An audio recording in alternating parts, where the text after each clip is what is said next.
Hey guys, so today I'm going to be doing a really quick video for you, and this is going to be my favorite 5 fall trends on a student budget.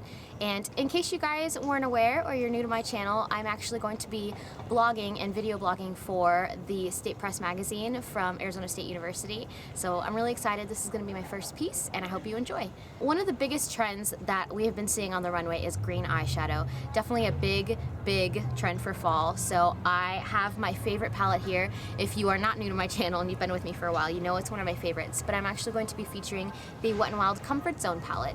And you can see on this side it has really nice neutrals, but then on the other side it has these really nice pretty shimmery greens. So that's what I'm going to be using for today. So I'm gonna go ahead and get started. So to start off any eyeshadow look, I always like to use a kind of a stickier primer or base. So I'm going to be using the NYX HD Shadow Base. I love this. It's really affordable. You can pick it up at Ulta or online at cherryculture.com. Just dab a little bit of it on. If you find that you have eyelids that are a little bit more on the oilier side, I would probably recommend the e.l.f. $1 primer. It's a little bit more of a drier formula. This one's a little bit stickier, so if you have super oily eyelids, it might make your eyeshadows crease a little bit. But I have drier eyelids, so this just really gives like a nice base for them to stick to. I find that I get a lot less fallout when I use this one. So while we let that kind of settle into the skin, go ahead and apply one of your favorite lip balms. I really like the Burt's Bees one. This one comes in a little tin, but you can just use your favorite lip balm. That way we can prep them for lip color for later. So now we're gonna start working with our eyeshadow. So I'm gonna be taking a paddle brush. I'm using a MAC 239, but feel free to use any brush that you have.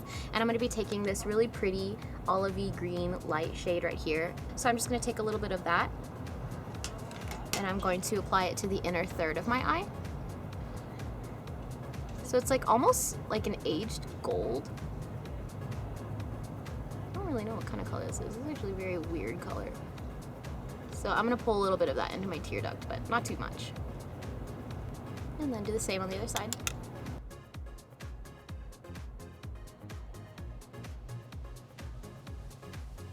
Next, we are going to be taking that shade just beneath it, which is that really pretty green shade. So I'm going to be taking the same brush and I'm going to be applying that to more the center of my eyelid. So you can tell that one's a little bit more bright.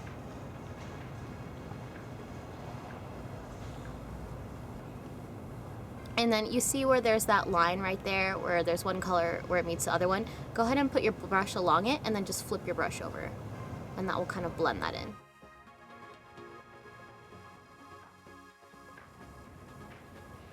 So now that we've applied that color, I'm just going to take a fluffy brush. I'm using the Sigma E25 blending brush, and I'm just going to go over the edges of that.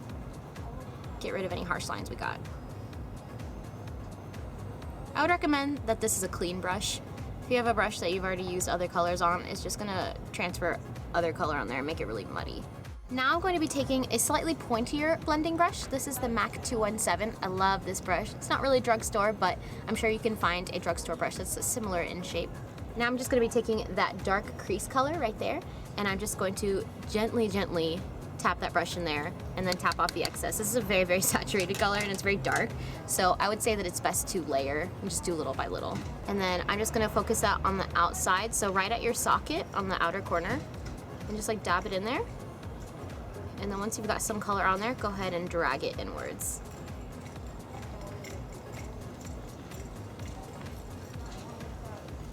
We're going to be making that V shape that we typically like to do on the outer corner. So we're going to drag it up through the crease, but also drag it to where it meets the lash line as well. And then just very carefully work that in. Also hold like more towards the end of your brush. If you go all the way up here and do it, you're just going to make the color really muddy and overblend. And we definitely want to be very gentle. And plus when you apply shadow like this, it doesn't tug on your eyes as much. So it's just kind of defines the eye just a little bit more. I'm also going to go back in with that paddle brush and the green color, the light green color, and repack that on because I want that to be just a touch more vibrant.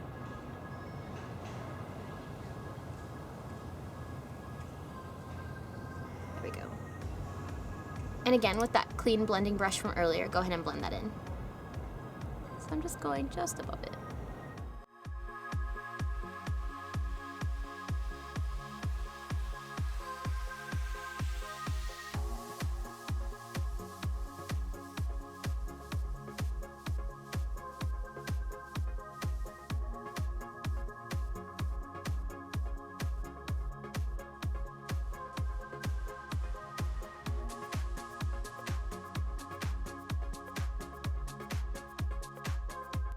taking that same paddle brush. Mine's really thin, so I can use this as a detailer brush.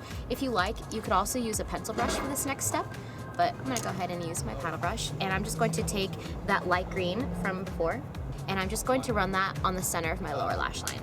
And for this, you definitely want to tap off your brush because any excess that you have on your brush will land on your cheeks, and that's not cute.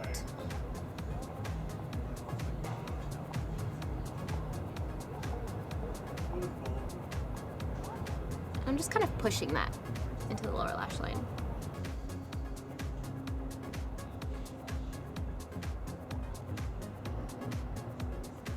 And then taking that darker green and the same shader brush, I'm gonna apply that on the outer third of my lower lash line.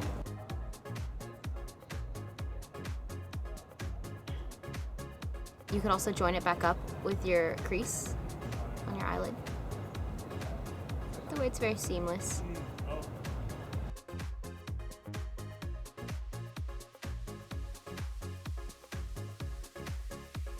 And then I'm just gonna go ahead and take my pencil brush and hold it by the end and just very lightly blend it.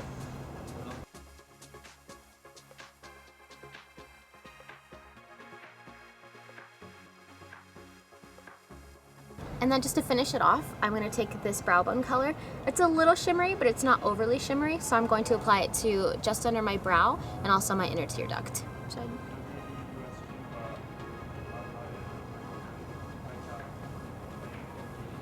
And since I applied a lot, I'm just gonna take my pinky. There you go. And then just under my brow. So not necessarily all over my brow bone, because having shimmery eyeshadow up there can look a little bit too much, especially for the daytime. But just underneath your brow is totally fine.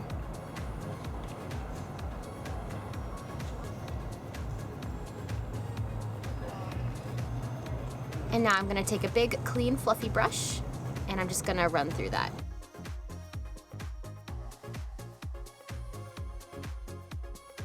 So another big trend for fall is really graphic cat eye liner, and I have this one from Revlon Colorstay. It's just in a basic black. Also, if you're more comfortable using a gel liner or a cream liner, I would recommend the Wet n Wild one. It's only like $3, but they're really affordable and easily attainable at your local drugstore. So I'm just gonna go ahead and use my Revlon one for today. So I'm just gonna start in the center of my eyelid and go as close to the lash line as humanly possible. And just very carefully take it out.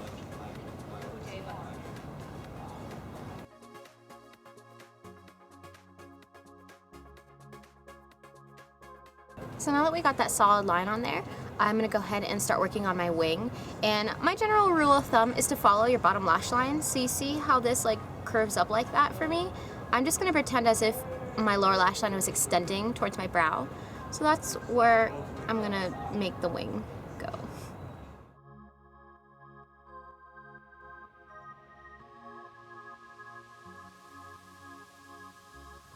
And then I'm just gonna bring it in to meet my lash line. There we go. And you can decide whether or not you want this to really extend out or just be like a tiny little wing like mine. I prefer a tiny little wing just because I have big eyes anyway and I don't want them to look very bug-like. So I'm gonna go ahead and do the same on the other side. So again, I'm just gonna start in the center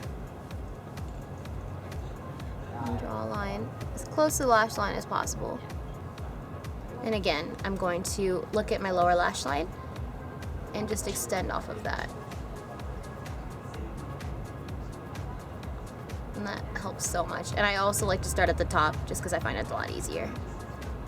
I'm just gonna bring it in and then smooth out that line.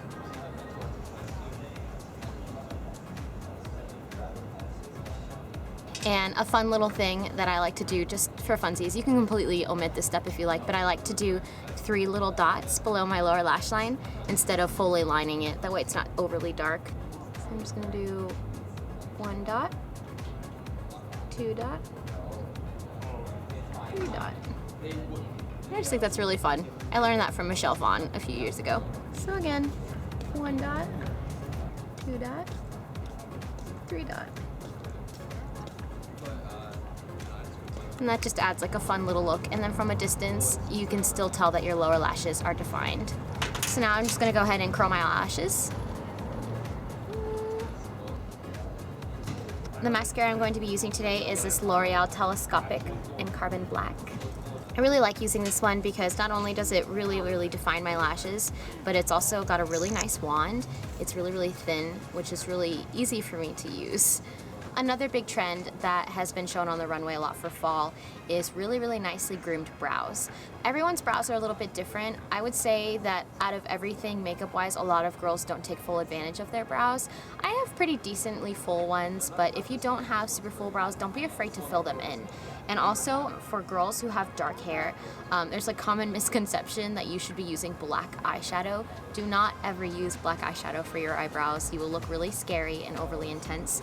If anything, I would go a couple shades lighter than your natural hair color. So my favorite go-to brow color is MAC Omega eyeshadow. However, there is a cheaper option, the L'Oreal Hip Duos. If you can find a matte one, I have this one in Shady. So I'm gonna mix these two today just to add a little bit more into the ends of my eyebrows, just to define them a little bit more.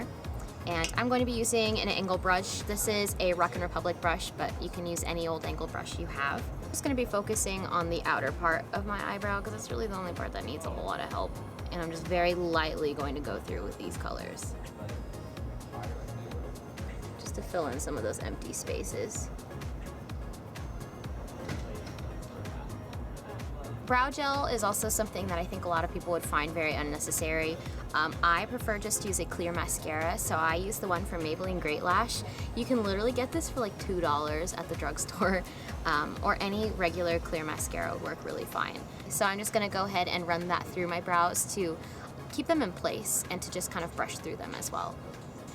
So I like to brush up with them, so I'll look a little crazy for a second, and then brush them through the way I want them to. So look a little crazy and look really nice and put together. So you can tell when your eyebrows look a lot more groomed, it really frames your face really nicely and just makes you appear put together in general. So I'll be completely honest, I am not a put together person, but I have really nice eyebrows, so no one really cares. Anyway, so now that you've had time to let your lip balm set into your lips, we're gonna go ahead and start working on lip color. And a really big trend for this fall is bright matte lip colors, which is really exciting for me because it gives me an excuse to use one of my favorite products from NYX, and that is these soft matte lip creams. And I actually have two colors that I'm gonna mix today. So I have the shade Antwerp, which is probably one of my all-time favorites. It's a really pretty corally pink. And then I have Amsterdam, and it's this really awesome red. So I'm going to mix these two on the back of my hand. Pardon the random eyeliner splotch on there, but I've mixed these two. So what I'm gonna do is I'm gonna take an e.l.f. lip brush and I'm just gonna mix the two together and make a really awesome color. And then I'm just gonna apply it to my lips.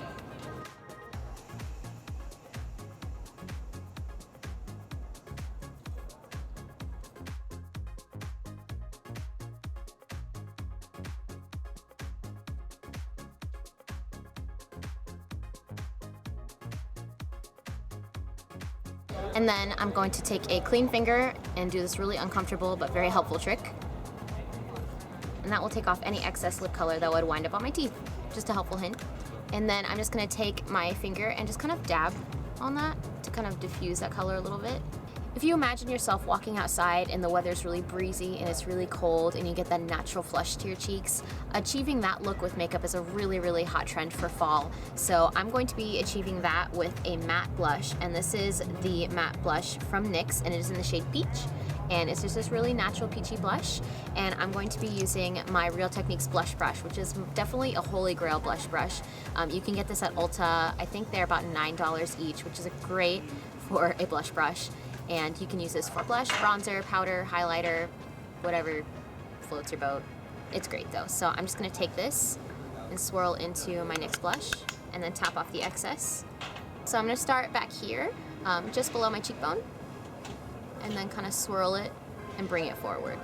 If you ever apply blush right here, it's gonna make you look like you're 80 years old, so don't do that. I always like to start at the back, so the most color is back here, and then just bring it forward. So it's not so much.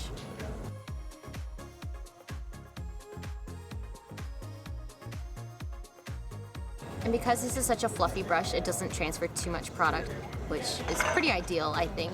So that concludes this video. I hope you guys found it useful or entertaining in some way. If you would like more details on the products that I used, where to buy them, how much they cost, and if they're a dupe for a specific high-end product, I'm actually going to be doing a partner post for this on the State Press Magazine website. So I will go ahead and link that here. Also, check it out in the doobly-doo as well. So I hope you guys do check it out. I'm going to be posting for the State Press Magazine every week from now on. So it would really mean a lot to me if you are a subscriber of mine to check that out and support me in that way. So anyway, I hope you guys are having a fantastic day, and I will talk to you later. Bye.